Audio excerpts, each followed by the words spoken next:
My friend, listen carefully, because what I'm about to tell you is urgent. It is critical. It is prophetic. We are standing at the edge of a moment unlike any other.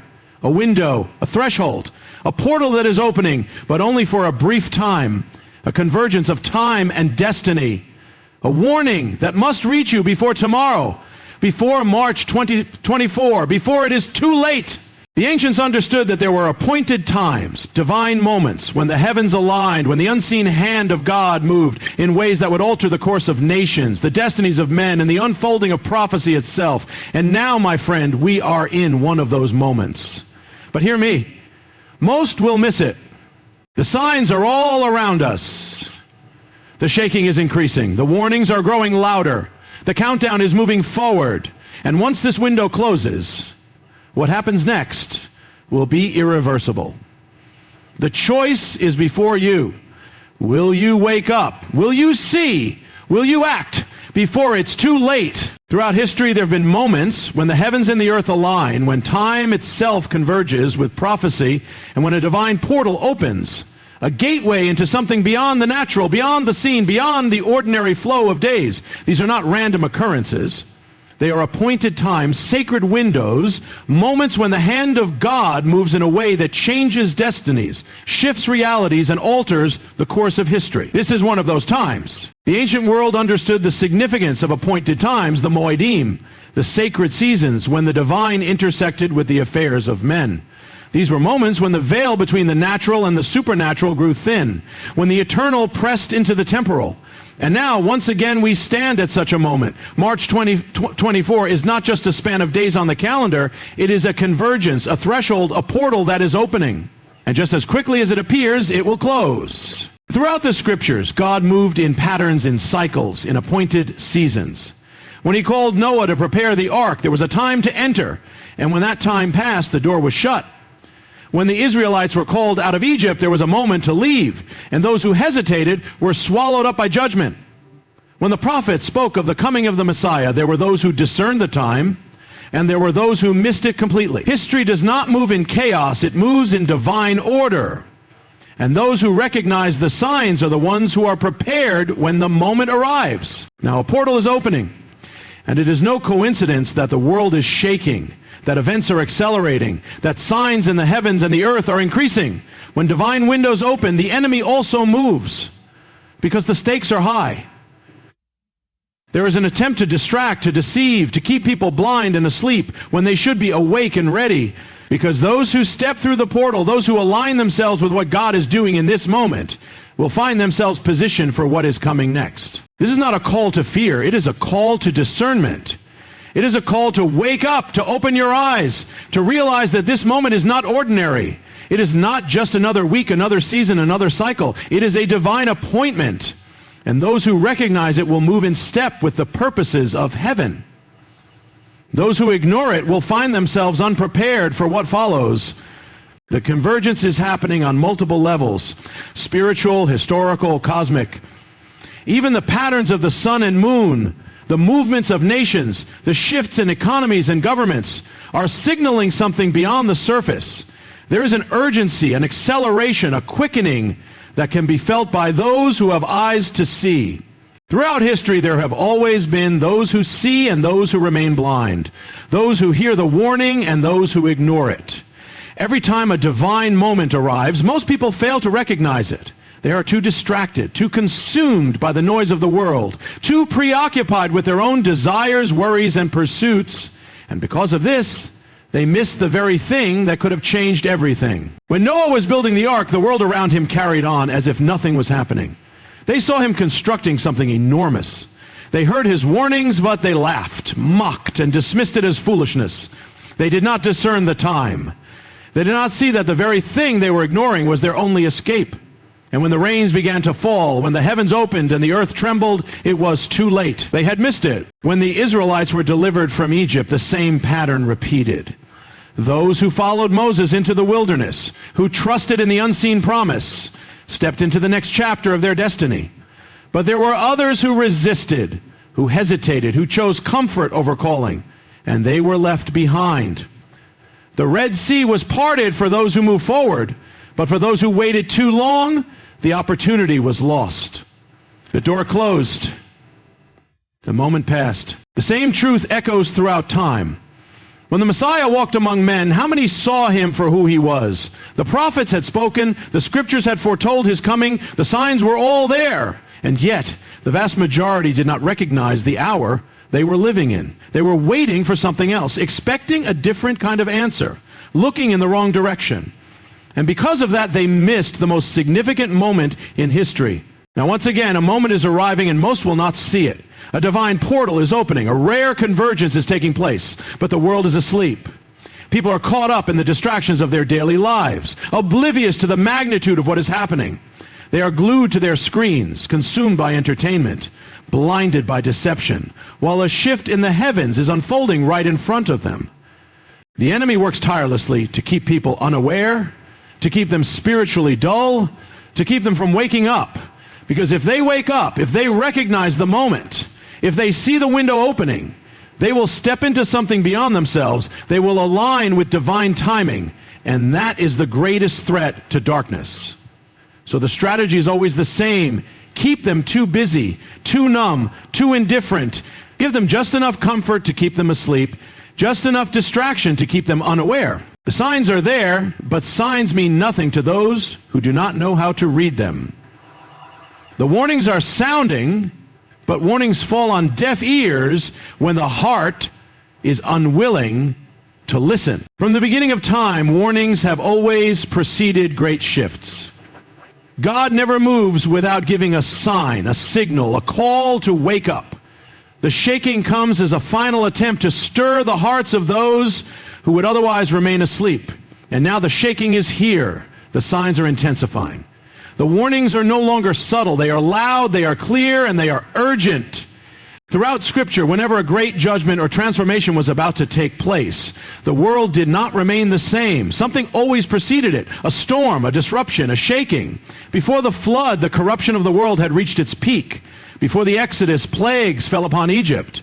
Before the destruction of Jerusalem, prophets cried out in warning. And now, once again, the world is trembling, and yet so many refuse to see. Look around. The world is not as it was.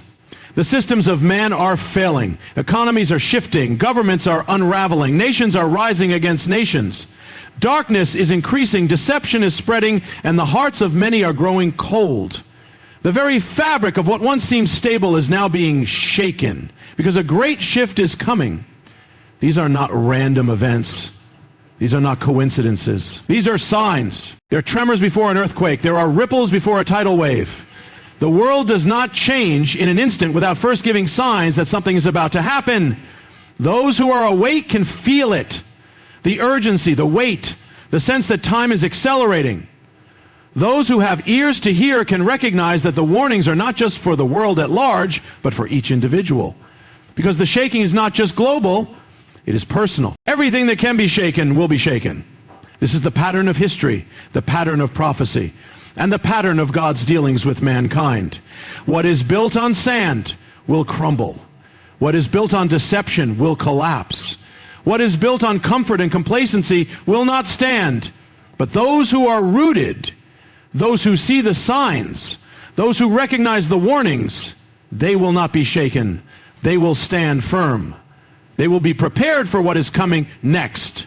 There is a reason why the world feels heavier, why the days feel shorter, why events are moving faster. Because the shaking is not just to warn, it is to separate. It is to divide those who are awake from those who remain asleep. It is to sift the hearts of men, to reveal who is paying attention and who is lost in the noise. The storm is not the end. It is the beginning of a greater unfolding. And when the shaking comes, it does not come to destroy, it comes to prepare. Many will look at the world and see only chaos, only confusion, only fear. But those who understand the times will see something different. They will see the signs for what they are. There is a pattern throughout history, a pattern that repeats itself in every age, every nation, and every prophetic moment. A window opens, a divine opportunity is given, a call is made. But the window does not remain open forever. It has an appointed time. It is a moment that comes and then it goes. And once it passes, what was possible within that window is no longer possible. The door that was open is now shut. The chance that was given is gone. In the days of Noah, the ark stood open as long as the time of mercy remained. But when that time ended, the door was sealed. No one could open it again. Those who were inside were saved, and those who remained outside were lost. It was not that they had no opportunity. It was that they had wasted the time they were given. They assumed the door would always remain open, that they could enter at their own convenience. But when the moment came, it was too late. When the Israelites were brought to the threshold of the promised land, they hesitated, they doubted, they feared, and because of their unbelief, the opportunity passed. What could have been theirs in that moment was lost for an entire generation. The door closed, and they wandered in the wilderness for 40 years. Not because it was God's will for them to be delayed, but because they failed to move when the window was open. Even in the days of Yeshua, when he walked among men, there was a moment given to the people of Israel. He wept over Jerusalem, saying, "If only you had known this day what would bring you peace." But they missed their moment. The window of divine visitation was open, but they did not recognize it. And because they did not recognize it, they lost it. And what followed was destruction, exile, and sorrow. Now, once again, a window is open. A rare convergence is taking place. A divine opportunity is being given. But the nature of divine windows is that they do not remain open forever. This is a set time, an appointed season. And when it passes, what was possible within it will no longer be possible. Most will assume they have more time. They will tell themselves that tomorrow will be the same as today, that opportunities will always be there, that there is no urgency in moving, in responding, in acting. But this is a deception. The greatest trap is the illusion of endless time. The greatest lie is that there will always be another chance. The world has entered a season of acceleration. The pace is increasing. The events that once took years to unfold are now happening in days. And in the midst of this, a door has been opened. But the time of hesitation is over. The time of delay is no more. Those who recognize the moment will move, and those who wait will find that the door has closed behind them. Every moment of destiny requires a choice. No one stumbles into divine appointments by accident. No one walks through a prophetic window without taking a step of decision.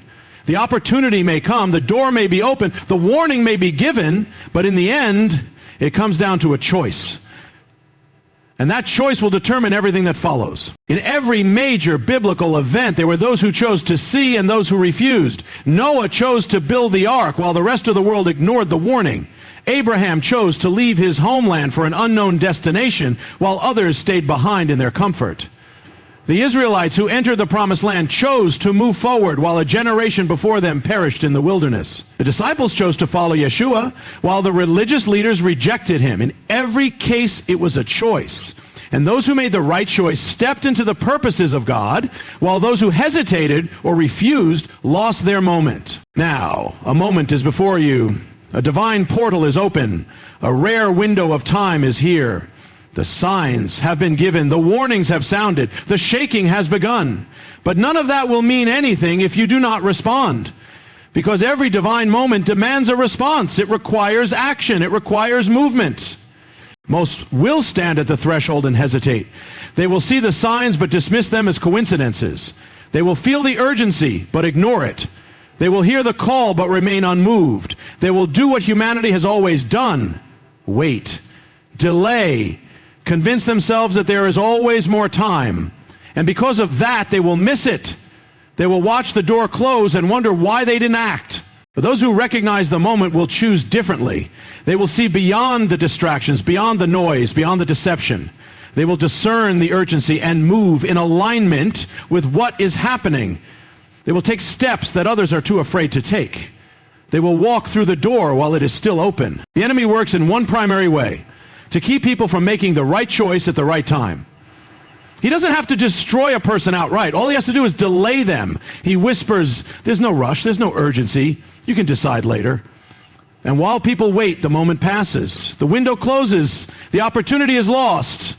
The greatest tragedy is not destruction. It is hesitation. The difference between those who walk into divine appointments and those who miss them is never a lack of opportunity. It is always a matter of response.